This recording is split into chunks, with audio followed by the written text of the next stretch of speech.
Oke, semuanya. Assalamualaikum warahmatullahi wabarakatuh. Salam cas, jujur, optimis, dan semangat. Selamat berjumpa kembali di kuliah kali ini. Kita sekarang kuliah mandiri ya di Hukum Bisnis Pariwisata untuk pertemuan yang ke berapa ini? Kelima? Ya, betul ya. Pertemuan yang kelima di Senin 15 Maret 2021. Tadi kita sudah saksikan dengan JOS kita, kesepakatan kita walaupun belajar mandiri, mudah-mudahan teman-teman juga tetap fokus, tetap bahagia untuk menyimak video pembelajaran kita kali ini, dan yang pasti tetap untuk memberikan yang terbaik, serta bisa berbagi serta mengaplikasikannya nanti mungkin 1 tahun ke depan, 2 tahun yang akan datang, tapi yang pasti ilmu ini akan bermanfaat untuk teman-teman semuanya. Yakinkan posisi aman dan nyaman, simak video pembelajaran ini hingga selesai, karena nanti teman-teman juga akan mengklik link yang yang akan saya bagikan di grup WA kita ya. Oke, saya izin untuk share screen.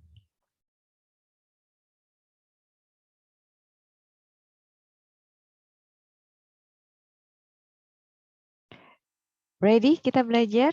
Oke, kita akan belajar kali ini terkait dengan materi kita lanjut tetap dari Undang-Undang Nomor 10 di tahun 2009, yaitu tentang kali ini kita mau belajar tentang, sebentar ya, saya juga harus melihat, tadi saya sudah membuat catatan, yaitu tentang daya tarik wisata.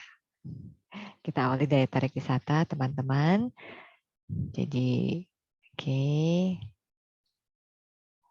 Kita akan belajar terkait dengan daya tarik wisata.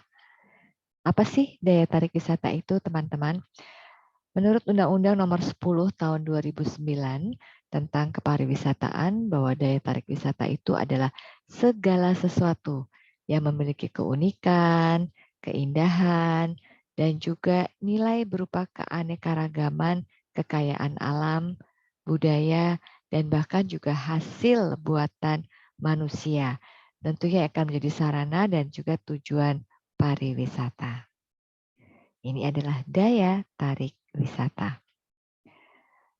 Faktor-faktor yang berpengaruh untuk menjadi destinasi wisata, yang pertama adalah menarik untuk klien.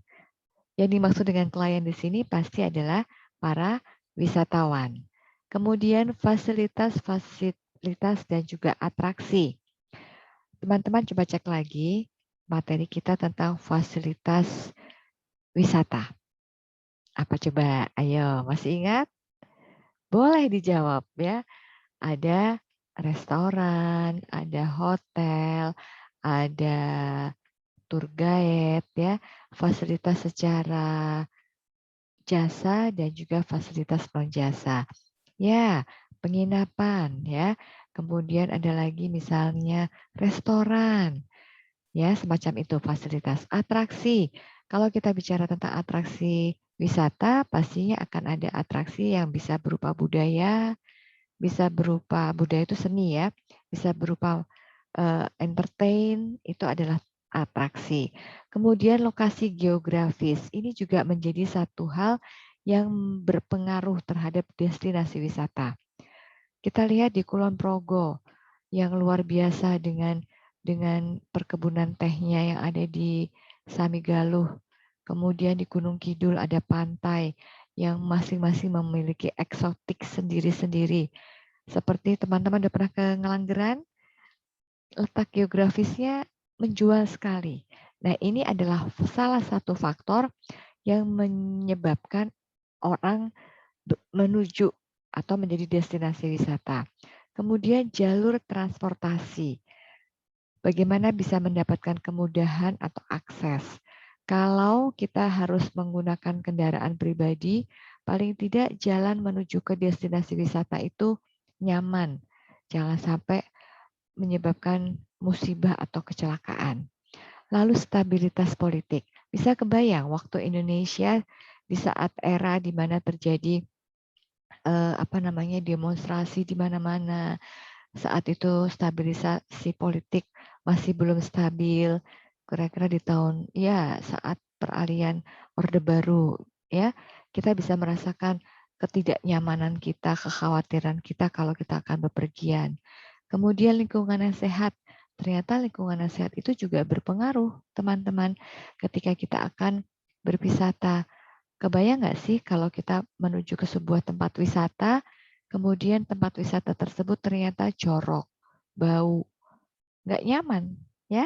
Lalu tidak ada larangan atau batasan pemerintah. Ini merupakan faktor-faktor yang berpengaruh untuk menjadi destinasi wisata. Destinasi wisata ini sebenarnya adalah bagian atau merupakan kumpulan atau merupakan sebuah interaksi antara berbagai elemen. Seperti apakah elemen itu? Ada wisatawan, ada wilayah, dan juga ada informasi. Yang terkait dengan informasi berarti masalah komunikasi, masalah bagaimana sebuah destinasi wisata itu bisa diinfokan, termasuk sosial media, termasuk media cetak, termasuk media elektronik, itu adalah elemen-elemen yang merupakan yang berinteraksi, yang akan menyebabkan suatu daerah atau suatu objek akan menjadi destinasi wisata. Nah, unsur-unsur pokok yang bisa dikembangkan dalam destinasi wisata itu ada perencanaan, ada pelaksanaan, dan juga ada pengembangan. Ini adalah hal yang sangat penting, teman-teman, kalau kita bicara tentang unsur-unsur yang harus diperhatikan dalam daya tarik wisata. Nah, kalau kita bicara tentang sebuah destinasi wisata yang memiliki berbagai macam fasilitas kebutuhan, kebutuhan siapa? Kebutuhan wisatawan. Maka agar kunjungan seorang wisatawan dapat terpenuhi dan juga merasa nyaman, berarti tadi ada fasilitas transportasi, ada akomodasi, ada biro perjalanan, kemudian ada kebudayaan, ada rekreasi atau juga hiburan, termasuk pelayanan makanan, barang-barang cindera mata. Ini adalah bagian dari fasilitas kebutuhan yang diperlukan oleh para wisatawan. Nah, tersedianya fasilitas kebutuhan ini tentunya harus ada perencanaan, benar nggak? Harus ada pelaksanaan pembangunan dan juga ada pengembangan. Teman-teman, salah satu yang menjadi suatu daya tarik terbesar pada suatu destinasi wisata adalah sebuah atraksi. Atraksi itu adalah berupa pertunjukan kesenian, bisa juga berupa rekreasi, bisa juga penyajian suatu paket kebudayaan lokal yang dilestarikan. Nah, atraksi ini bisa merupakan keseluruhan aktivitas dari penduduk setempat atau bisa juga merupakan setting fisik lokasi desa yang memungkinkan berintegrasinya wisatawan sebagai partisipasi aktif. Misalnya, kalau kita lihat di Yogyakarta, ada desa wisata. Mungkin di tempat-tempat lain juga ada desa wisata, tapi mungkin istilahnya berbeda. Nah, kalau di Yogyakarta ada salah satu desa wisata seperti misalnya desa wisata Krebet, ya, yang ada tempat permainan untuk alat musik tradisional, di mana wisatawan bisa bermain-main dengan sawah, bagaimana cara menanam, membatik, kemudian ada dolanan tradisional. Ini merupakan unsur-unsur atraksi yang dipadukan dari buatan, kebudayaan, dan juga kerajinan, ya kan? Nah, karena atraksi itu merupakan sebuah komponen yang sangat vital, sehingga kita juga perlu tadi ada unsur-unsur pokok tadi. Ada perencanaan, ada pelaksanaan, dan juga ada pengembangan. Sehingga kalau kita rangkum dari destinasi wisata ini yang merupakan bagian dari daya tarik wisata, maka ada komponen-komponen yang perlu dikelola dengan baik. Ya, yaitu seperti tadi saya katakan ada Ini, ada wisatawan, ada wilayah, dan juga ada informasi wilayah. Ini merupakan komponen-komponen yang bisa terkait ya. Jadi elemen-elemen yang bisa terkait. Nah, dari elemen tadi tentunya kita perlu ada perencanaan, kita perlu ada pelaksanaan dan juga pengembangan. Sehingga unsur-unsur pokok yang harus mendapatkan perhatian ini akan menjadikan daya destinasi wisata itu ada 5 unsur pokok ya. Yang pertama adalah daya tarik wisata. Yang kedua adalah prasarana wisata. Yang ketiga adalah sarana wisata. Dan yang keempat adalah tata laksana atau infrastruktur. Dan yang terakhir adalah masyarakat dan lingkungannya. Kita akan bahas ya dari 3P tadi, perencanaan, pelaksanaan, dan juga pengembangan yang kemudian berkembang menjadi 5 unsur pokok untuk destinasi wisata. Kita lihat sekarang yang pertama dulu, daya tarik wisata. Apa sih daya tarik wisata itu? Yaitu segala sesuatu yang memiliki keunikan, keindahan, dan juga nilai berupa keanekaragaman alam, budaya, dan juga hasil buatan manusia yang menjadi sarana atau tujuan kunjungan wisata. Dari daya tarik wisata ini tentunya akan ada objek dan juga daya tarik itu sendiri. Coba cek lagi di Undang-Undang Nomor 10 Tahun 2009, cek lagi definisi objek wisata dan juga daya tarik wisata, ya. Nanti katakan kepada saya melalui link presensi Anda yang akan saya share nanti di grup WA, ya. Cek lagi objek dan daya tarik wisata. Nah, teman-teman, kalau kita bagi objek dan daya tarik wisata dalam pengusahaan objek, maka kita akan kenal ada daya tarik wisata alam, ada daya tarik wisata budaya, ada daya tarik wisata minat khusus. Masih ingat ya? Nah, kalau dari daya tarik suatu objek wisata ini berdasarkan sumber daya, maka akan ada objek wisata yang menyenangkan, objek wisata yang menantang, objek wisata yang menghibur. Kemudian adanya aksesibilitas yang tinggi. Tentunya dengan akses yang baik, akses yang mudah dijangkau, akan menyebabkan destinasi wisata itu memiliki daya tarik yang berbeda, ya kan? Atau ciri khusus, ini merupakan daya tarik sebuah destinasi wisata yang memiliki kekhususan, keunikan. Contohnya apa ya? Ada nggak di daerah teman-teman? Coba pikirkan. Adakah objek wisata yang berdasarkan keunikannya? Pasti ada dong. Atau mungkin objek wisata yang berdasarkan aksesnya mudah, tebing breksi, atau mungkin lava bantal. Mudah sekali hanya di pinggir jalan, gitu kan? Tapi ada juga yang perlu usaha yang mungkin agak sedikit menegangkan. Pernah ke Kulon Progo, ada salah satu, ya, Bukit Menoreh. Itu kan banyak destinasi wisata ya, tapi perjalanannya, wow, itu sangat-sangat amazing. Bahkan tapi aman. Nah, itu dia, keamanan ini yang paling penting.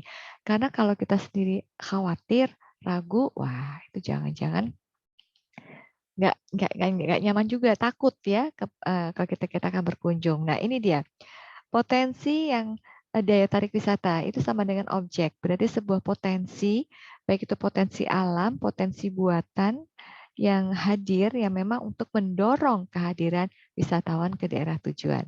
Teman-teman pernah ke Kali Biru? Belum? Besok agendakan ya, kalau memang sudah ada di Yogyakarta, atau mungkin teman-teman yang ada di Yogyakarta, boleh sekali-kali melihat keindahan yang ada di kota Jogja. Apakah itu di Sleman, di Bantul, di Kulon Progo, bahkan di Gunung Kidul, atau juga di kota Jogja. Ini adalah beberapa objek wisata yang ada di beberapa Indonesia ya, salah satunya Raja Ampat. Kemudian tadi saya katakan bahwa daya tarik wisata atau objek wisata itu ada yang memang dia wisata alam, ada yang wisata budaya, dan juga wisata minat khusus. Apa sih wisata alam itu? yaitu keunikan atau kekhasan yang memang lahir secara alamiah. Seperti pantai, gunung, itu kan secara alam, bukan buatan manusia.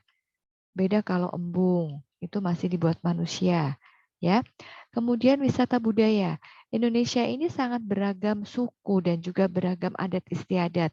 Ada yang seperti di Dieng itu, yang rambut gimbal, yang ada upacara itu sebagai wisata budaya, atau bahkan di Merapi, Labuhan, ya, itu sebuah adat istiadat. Itu juga merupakan wisata budaya. Nah, kalau wisata minat khusus seperti misalnya diving, diving menyelam, seperti kita lihat taman wisata laut yang ada di Sulawesi atau mungkin di daerah dekat Karimun Jawa itu apa? Itu juga ada ya. Kemudian eh, ya rafting. Pernah rafting? Wih, seru banget ya. Yang belum pernah rafting, ayo. Suatu hari nanti harus bisa merasakan kekompakan dari rafting. Di Magelang ya, di Sungai Elo. Biasanya kalau musim hujan seru banget, tapi kalau musim kemarau nggak begitu seru. Kurang tantangannya ya.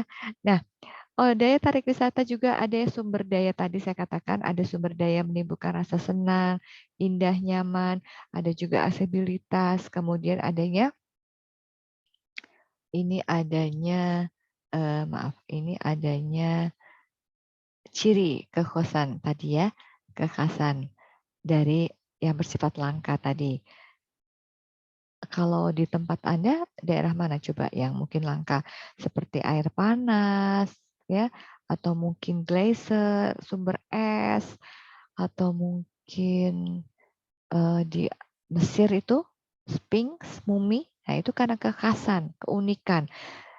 Ya, boleh 7 keajaiban dunia. Mungkin sekarang sudah lebih ya. Salah satunya ada Borobudur, itu juga merupakan kelangkaan. Nah, dari semua sumber daya alam atau daya tarik wisata ini atau yang secara objek wisata ini, secara memenuhi apakah dia wisata alam, wisata budaya, atau dia mungkin wisata wisata kreativitas manusia atau minat khusus ya. Kemudian juga ada daya tarik wisata objek wisata yang mungkin dia buatan manusia dan sebagainya, maka kita perlu melakukan studi kelayakan, yaitu secara finansial, kelayakan sosial, ekonomi, regional, kemudian kelayakan teknis, dan juga kelayakan lingkungan. Ada yang tahu kenapa kita harus melakukan uji studi kelayakan? Boleh dijawab. Walaupun saya tidak mendengar, tapi saya percaya bahwa teman-teman bisa memahami kenapa perlu ada studi kelayakan. Yes, karena ini menyangkut 3 unsur tadi. Ya, ada unsur pembangunan, kemudian perencanaan pembangunan dan juga pengembangan. Kita nggak bisa asal-asal. Di sana ada wisata alam, ada pantai yang tidak terurus, terus jadiin tempat wisata aja deh, kita promoin di medsos. Tapi kalau kita tidak studi kelayakan secara finansial, itu kira-kira kalau kita kembangkan fasilitasnya, masyarakat diuntungkan nggak? Aksesnya gimana? Sudah ada fasilitas belum? Kan harus ada uji kelayakan. Ya, kira-kira kalau itu nanti dikelola oleh masyarakat, hasilnya untuk siapa? Kalaupun itu dikelola oleh swasta, kira-kira dapat nggak ini kesejahteraan masyarakat? Jadi penting banget studi kelayakan ini. Kalau kelayakan secara finansial pastilah modalnya dari mana nih? Mau biaya pengembangan, biaya perawatan, biaya perencanaan, apakah dari masyarakat setempat atau mungkin dari pemerintah atau dari investor. Itu juga harus diperhitungkan. Sementara studi kelayakan sosial, ekonomi, dan regional ini dilakukan untuk mengetahui apakah investasi yang ditanamkan untuk membangun sebuah objek wisata ini akan memiliki dampak sosial ekonomi secara regional tidak. Artinya apa? Masyarakat setempat itu akan mendapatkan pekerjaan yang layak nggak? Jangan-jangan ketika dibuka tempat wisata tapi masyarakat setempat tidak mendapatkan hak dan kewajibannya.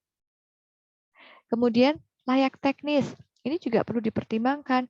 Kita buat fasilitas rekreasi yang secara untuk outbound, ada flying fox, ada ayunan gantung. Nah, kita harus perhatikan secara teknis ini membahayakan nggak untuk pengunjung. Untuk bagaimana cara memudahkan? Kalau terjadi keantri, apa yang harus dilakukan? Ini perlu. Layak lingkungan, apalagi ini sangat-sangat penting sekali. Kalau kita ingin mengandalkan keasrian, kesejukan, pastikan tidak area ini bebas rokok, ya kan? Tapi kalau kita masih membebaskan orang merokok di tempat alam, sayang banget. Kenapa? Karena ini alam loh. Tidak semua orang nyaman dengan bau-bau yang tidak enak, ya kan? Nah, dari studi kelayakan ini, teman-teman, maka kita akan bisa memastikan daya tarik wisata sebuah tempat wisata itu bisa dikemas sedemikian rupa dan pada akhirnya akan menjadi nilai value sebuah daerah. Paham ya tentang daya tarik wisata? Sekarang poin kedua, yaitu tentang prasarana atau prasarana pariwisata. Apa itu prasarana? Yaitu sumber daya alam dan buatan manusia yang mutlak dibutuhkan oleh wisatawan perjalanannya di daerah tujuan wisata. Ini namanya prasarana pariwisata. Dibagi 3 komponen, ada prasarana umum, prasarana penunjang, dan prasarana kepariwisataan. Apa sih prasarana untuk prasarana umum? Prasarana umum itu menyangkut kebutuhan umum bagi kelancaran ekonomi. Ada jaringan air bersih, ada listrik, ada jalan, kemudian ada drainase, yaitu sanitasi dan pembuangan limbah. Kemudian bagaimana sistem persawahannya. Jadi kalau kita akan bicara tentang melaksanakan pembangunan pariwisata, memang ini dibutuhkan koordinasi. Ya, koordinasi antar siapa? Antar instansi yang terkait, antar instansi pariwisata, dan juga antar pihak swasta. Jadi sebenarnya koordinasi 3P tadi dari perencanaan, pembangunan, dan juga pengembangan ini menjadi sangat penting. Nah, kalau tadi kita lihat bahwa prasarana itu adalah fasilitas yang memungkinkan proses perekonomian, dalam hal ini sektor pariwisata bisa berjalan dengan lancar, masyarakat juga mendapatkan kesejahteraan, dan wisatawan itu benar-benar bisa sehat lahir dan batin. Jangan sampai wisata tapi duitnya nombok, susah. Setelah selesai berwisata, berliburan, yang jadi adalah stres. Karena kita tidak melihat, tidak merencanakan ketika kita akan berwisata, begitu ya. Jadi ketika kita bicara tentang prasarana wisata sebagai sumber daya alam dan juga sumber daya manusia mutlak dibutuhkan, maka tadi kita bagi 3, ada prasarana umum, prasarana penunjang, dan prasarana kepariwisataan. Kalau prasarana umum, ya tadi ada penyediaan air bersih, ada tenaga listrik, ada jalan, jembatan, pelabuhan, airport, terminal, dan juga stasiun kereta api. Nah, kalau kita bicara tentang kebutuhan masyarakat, maka kita harus bisa membedakan apa sih kebutuhan masyarakat di era modern. Oh, mereka butuh tempat untuk membeli pulsa, karena itu kebutuhan. Oh, mereka ternyata butuh untuk telepon. Oke, mereka ternyata butuh untuk kebutuhan pokok. Jadi biarpun dia adalah manusia-manusia modern, seperti Anda, dan Anda, kita tetap harus merencanakan dan harus meyakini bahwa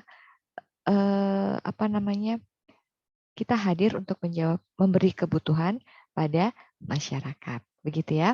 Nah, prasarana kepariwisataan sendiri itu ada residential tourist plans, yaitu semua fasilitas yang menampung kedatangan dan wisatawan untuk menginap dan tinggal untuk sementara waktu.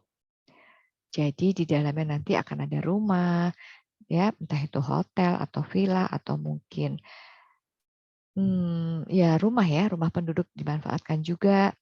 Maka kita juga bicara tentang akomodasi, ya apa yang dibutuhkan, mobil atau akomodasi penghubung seperti ada beberapa rumah makan itu yang dia menggunakan VW, nah motor, Vespa sebagai satu sarana untuk apa?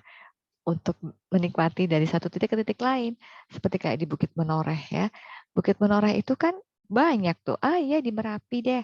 Merapi kita mau jalan-jalan ke Lavatur pakai jeep. Itu salah satu juga prasarana umum ya. Reseptif tourist plans, yaitu adalah segala bentuk badan usaha yang kegiatannya khusus untuk mempersiapkan kedatangan wisatawan. Ini merupakan prasarana kepariwisataan. Ya, tadi prasarana umum ada listrik, ada macam-macam ya, ada jalan. Kalau prasarana penunjang itu lebih kepada bagaimana kebutuhan masyarakat. Ada bengkel, betul. Ada apa lagi? Barbershop. Siapa tahu ada wisatawan yang butuh untuk ini ya, untuk potong rambut. Nah, itu ya. Jadi ada tiga poin. Lalu tadi, maaf, saya kembali pada reseptif tourist plans, yaitu sebuah bentuk badan usaha yang memberikan atau menjawab kebutuhan-kebutuhan wisatawan. Seperti perusahaan yang kegiatannya adalah merencanakan dan menyelenggarakan perjalanan bagi wisatawan. Seperti tour operator dan travel agent. Atau badan atau organisasi yang memberikan penerangan, penjelasan, promosi terhadap suatu daerah wisata.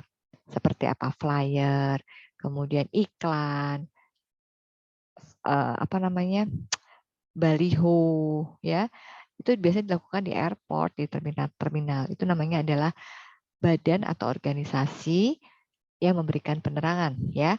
Yang ketiga adalah rekreatif dan sportif plans. Ini adalah bagian-bagian dari prasarana kepariwisataan, ya. Nah, mudah-mudahan sudah paham ya. Nanti kita lihat lagi, kita terapkan di tempat kita masing-masing.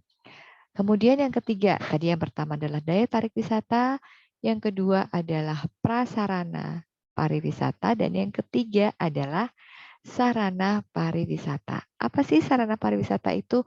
Yaitu merupakan kelengkapan daerah tujuan wisata yang diperlukan untuk melayani kebutuhan wisatawan dalam menikmati perjalanan wisata. Coba tebak dulu, yang ada dalam benak kalian, itu sarana pariwisata apa? Iya. Jadi ini teman-teman, ya kalau kita bicara tentang pelaksana sarana pariwisata, berarti ada pembangunan di situ, ya kan? Dan ini harus disesuaikan juga dengan letak geografisnya, tentang objeknya, tentang atraksinya, sehingga seperti hotel, biro perjalanan, alat transportasi, restoran, ini juga menjadi bagian yang penting dalam sarana pariwisata. Nah, teman-teman, sarana pariwisata ini kita bedakan menjadi dua. Karena kalau kita bicara tentang sarana wisata itu berarti kita ngomongin soal kebutuhan wisata, kebutuhan wisatawan. Kayak kalian nih, kalau pergi ke sebuah tempat alam, terus nggak ada fasilitas toilet, ayo, gimana? Sembarangan pasti ya, buang air kecilnya. Atau kita cari pom bensin, atau kita cari rumah penduduk. Ini sarana, ya. Jadi pembangunan sarana wisata tetap harus disesuaikan. Dan makanya kita punya dua untuk indikatornya, untuk alat ukurnya, yaitu sarana wisata secara kuantitatif dan sarana wisata secara kuantitas. Kalau sarana secara kuantitatif atau kualitatif, itu lebih kepada selera pasar, lebih kepada menentukan tuntutan sarana yang dimaksud. Seperti misalnya tadi ada hotel, biro perjalanan, ini termasuk kualitatif. Kalau kuantitas atau kuantitatif, itu apa? Yaitu sarana yang menunjukkan jumlah pada jumlah wisata, jumlah sarana wisata. Nah, dalam hubungannya dengan jenis dan juga mutu pelayanan sarana wisata, maka kita juga harus membuat standar wisata, yaitu standar wisata secara nasional, secara internasional, dan juga secara regional. Sehingga nanti penyedia sarana wisata ini tinggal memilih atau menentukan kualitasnya. Ya. Nah, sarana pariwisata itu karena dia merupakan keberadaannya itu adalah terkait dengan usaha untuk membuat para wisatawan betah, lebih banyak datang, lebih berlama-lama di situ menikmati, maka ini PR banget buat Dinas Pariwisata. Dia harus dapat memberikan sarana pokok pariwisata. Apa itu? Yaitu perusahaan-perusahaan yang fungsinya adalah menyediakan fasilitas produk kepariwisataan. Ada 3 nih. Yang pertama Receptive Tourist Plan, yang kedua Residential Tourist Plan, dan yang ketiga adalah sarana pelengkap kepariwisataan. Ya, ini kita bicara tentang sarana wisata. Sehingga kita nih ada sudah teman-teman lihat di layar, dalam kepariwisataan dikenal ada 3, sarana pokok, sarana pelengkap, dan sarana penunjang. Ini lebih kepada knowledge ya teman-teman. Ini tadi kita bicara bahwa ketika kita bicara tentang sarana pariwisata berarti ada kuantitatif, ada kualitatif. Kalau kuantitatif menunjukkan pada mutu pelayanan yang diberikan, tercermin dari wisatawan yang puas. Itu namanya adalah sarana secara kuantitatif. Tapi juga ada secara kualitas. Ada secara kualitas, secara jumlah. Oke. Nah, sekarang tugasnya teman-teman. Silahkan nanti akan saya berikan linknya di grup untuk teman-teman bisa beropini. Apa sih kriteria dan juga standar minimal dalam sarana prasarana daerah di wisata tempat kita tinggal. Contohnya ini teman-teman, kriterianya tolong perhatikan baik-baik ya. Cek lagi Undang-Undang Nomor 10 Tahun 2009. Sudah ada uraian panjang lebar. Apa yang mau kita lakukan, bagaimana ketika ada benjolan, bagaimana ketika sesek, apa bedanya GERD dengan asam lambung. Nah, ini. Jadi teman-teman bisa menulis kriteria dan standar minimal sarana prasarana daerah kota Anda. Misalnya objek. Standar minimalnya adalah objeknya itu apa sih? Ya, minimal ada 1 deh unsur alam. Nggak mesti harus ada alam, ada budaya, ada sosial, atau mungkin ada tantangan yang lain. Enggak. Tapi bagaimana kita bisa meminimalkan. Ya mungkin kalau habis sholat subuh jalan-jalan ke depan, setelah itu cek and recheck lagi, oh ternyata ini bisa ini jadi tamu-tamuku besok kalau arisan. Seperti itu. Ya. Jadi tugasnya adalah teman-teman yang membuat kriteria dan standar minimal sarana prasarana daerah wisata di Kota Jogja. Paham?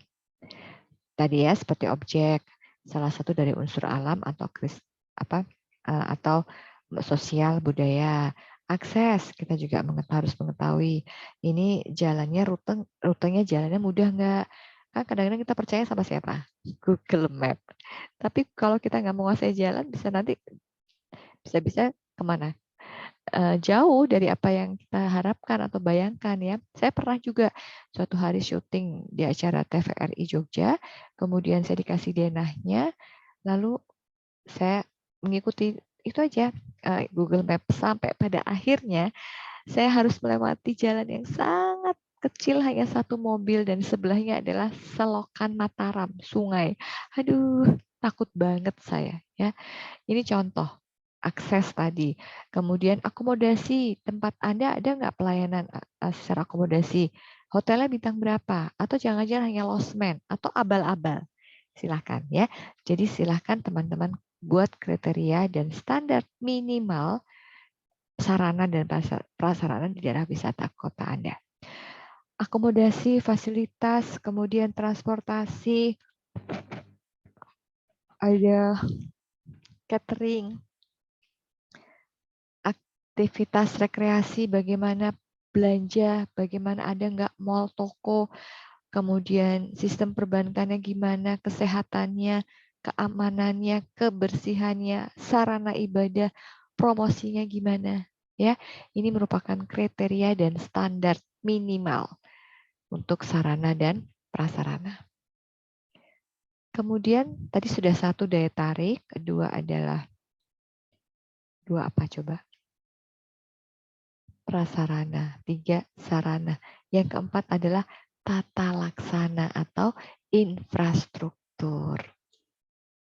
Silahkan loh kalau mau minum dulu, break dulu boleh, di pause dulu, baru kemudian lanjut lagi. Oke, yang jelas pembelajaran mandiri kali ini Anda harus nyaman, aman, fokus bahagia, dan kira-kira apa yang saya jelaskan, hati-hati. Jeli ya, tidak semua yang saya jelaskan itu saya tulis dan saya tuangkan dalam PowerPoint.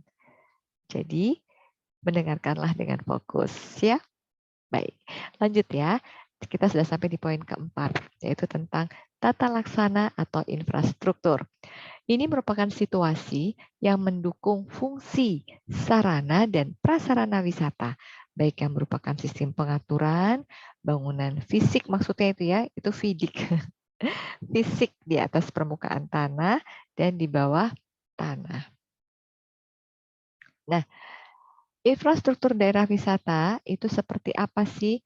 Ada sistem pengairan atau drainase, sumber listrik dan energinya seperti apa, bagaimana sistem jalur angkutan atau transportasi masih didominasi oleh kendaraan roda 2, roda 4, atau mungkin sama sekali tidak ada yang berani dengan kendaraan, tapi berjalan kaki. Ya. Lalu sistem komunikasi. Pastikan sistem komunikasi itu adalah 2 arah, jelas, tugas, dan kalau bisa memang sistem komunikasinya mengandung sevia, yaitu solutif, kemudian solusi, optimis, ya, kemudian L-nya itu adalah apa ya, L-nya itu adalah lighting. Pokoknya sepia ya tadi, sepia. Solutif, efektif, menunjang itu apa? Persuasif, I-nya interaktif, A-nya atraksi. Ya, sepia untuk infrastruktur daerah wisata. Nah, yang kelima adalah masyarakat atau lingkungan. Ini merupakan hal-hal yang penting juga dalam kegiatan masak-memasak ya. Nah, kalau kita bicara tentang masyarakat atau lingkungan, berarti kita kembali lagi kepada tujuan wisata, di mana tujuan wisata itu ada objek dan juga ada daya tarik wisata. Ketika objek atau daya tarik wisata ini menarik, membuat orang ingin datang, dan datang lagi. Lalu tugas kita bagaimana mempertahankan. Jangan sampai sudah dapat pujian, sudah dapat peringkat pertama, loss. Ya, ini pentingnya konsisten, teman-teman. Sehingga dasar-dasar dalam pariwisata, kita mengenal objek dan daya tarik wisata akan menjadi mengisi wisatawan yang berkunjung. Jadi kalau kita bicara tentang masyarakat atau lingkungan, ada 3, masyarakat, lingkungan, dan juga budaya. Masyarakat tentunya di sekitar objek wisata lah yang berperan, sangat-sangat berperan. Dia harus atraktif, ya kan? Bahkan dia bisa mengeksplor kebolehannya dalam hal memasak atau mengeksplor bersih-bersih. Jadi kalau kita bicara masyarakat itu adalah orang-orang yang tinggal di sekitar objek wisata, gitu ya. Apakah mereka mau dilibatkan atau tidak? Jadi ini dalam hal ini pemerintah selalu memberikan instansi-instansi yang terkait untuk menyelenggarakan berbagai ngantuk saya ya. Ya, jadi kembali ya pada masyarakat, lingkungan dan juga budaya. Sehingga ketika kita bicara tentang bagaimana bisa memadukan antara mensinergikan, mengkolaborasikan antara manusia, alam dan juga lingkungan, maka kita akan bisa mengembangkan pariwisata. Karena kalau kita bicara tentang perencanaan dan juga pengembangan pariwisata, ini merupakan sebuah proses ya, sebuah proses yang berkelanjutan dengan mempunyai penyesuaian begitu ya. Dan pastikan ketika kita akan mengembangkan sebuah pariwisata dengan perencanaan, kemudian dengan perhitungan juga gitu ya, maka yakinkan untuk menciptakan kondisi dan daya dukung interaksinya jangka panjang. Jadi kalau kita bicara tentang jangka panjang, berarti kita harus paham betul nih, seperti apa yang akan kita kembangkan sebuah daerah. Tapi kalau tidak dikembangkan hanya karena kita takut jangka panjang, jangka pendek, jangka menengah, kita nggak akan maju. Mau maju atau mau mundur? Pilihan ada di tangan Anda. Ya. Jadi perencanaan dan juga pengembangan pariwisata merupakan proses yang dinamis dan berkelanjutan menuju ke tataran nilai yang lebih tinggi dengan cara melakukan penyesuaian. Jadi benar ya, kita tuh selalu bergerak dan bergerak. Kemudian kita beradaptasi dengan lingkungan yang ada di sekitar kita.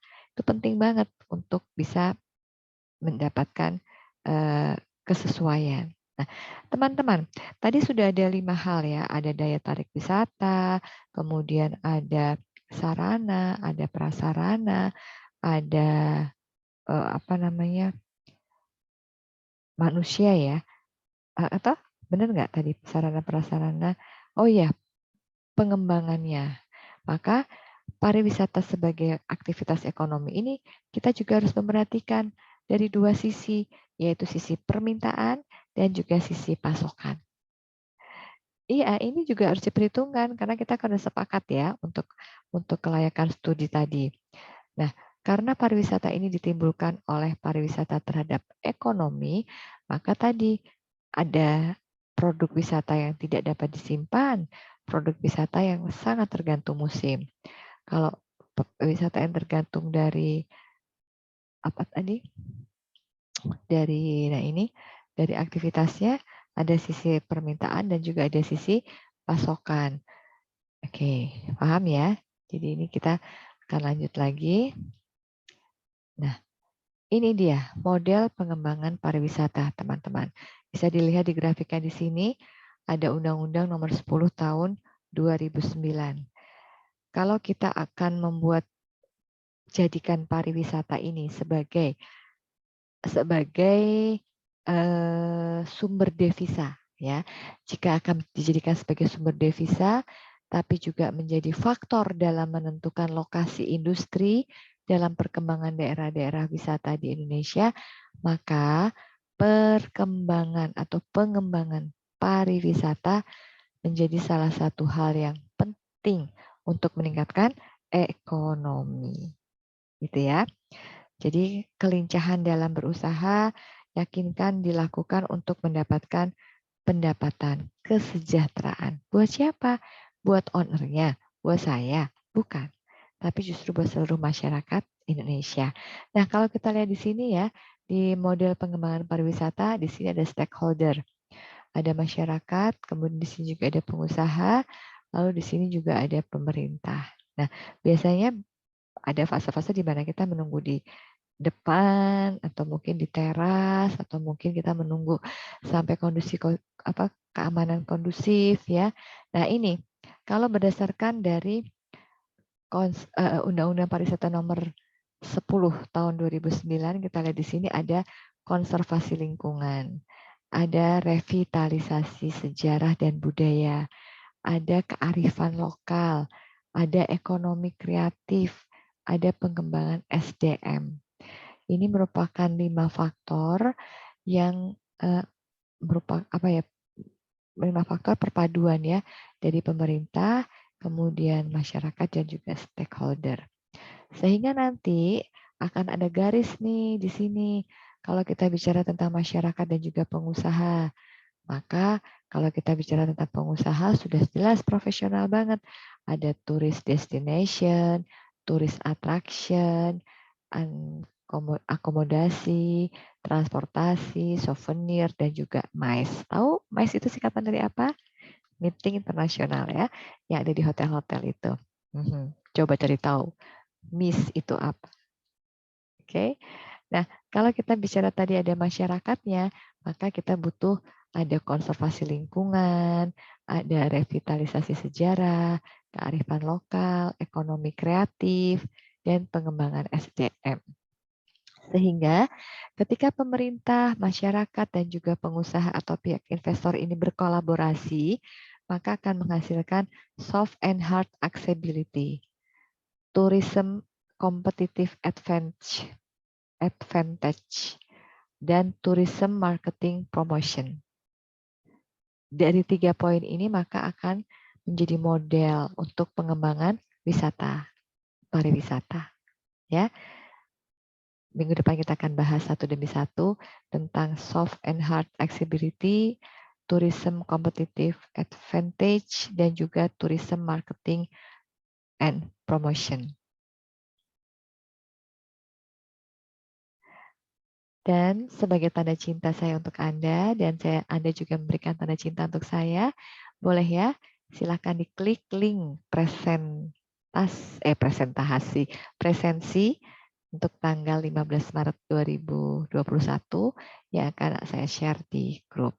Dan yakinkan untuk bisa mengerjakan tugas dengan hati. Terima kasih banyak ya teman-teman sudah menyimak video pembelajaran kali ini secara mandiri. Besok kita ketemu lagi dalam suasana yang lebih menyenangkan dan juga lebih bahagia. Tetap fokus, nyaman dan aman, dan pastikan fokus pada tempat yang Anda tuju, bukan pada apa yang Anda takuti. Salam jos, jujur, optimis, dan juga semangat. Selamat melanjutkan aktivitas Anda. Terima kasih Anda sudah mendengarkan video pembelajaran kali ini. Salam sehat dan sejahtera. Assalamualaikum warahmatullahi wabarakatuh.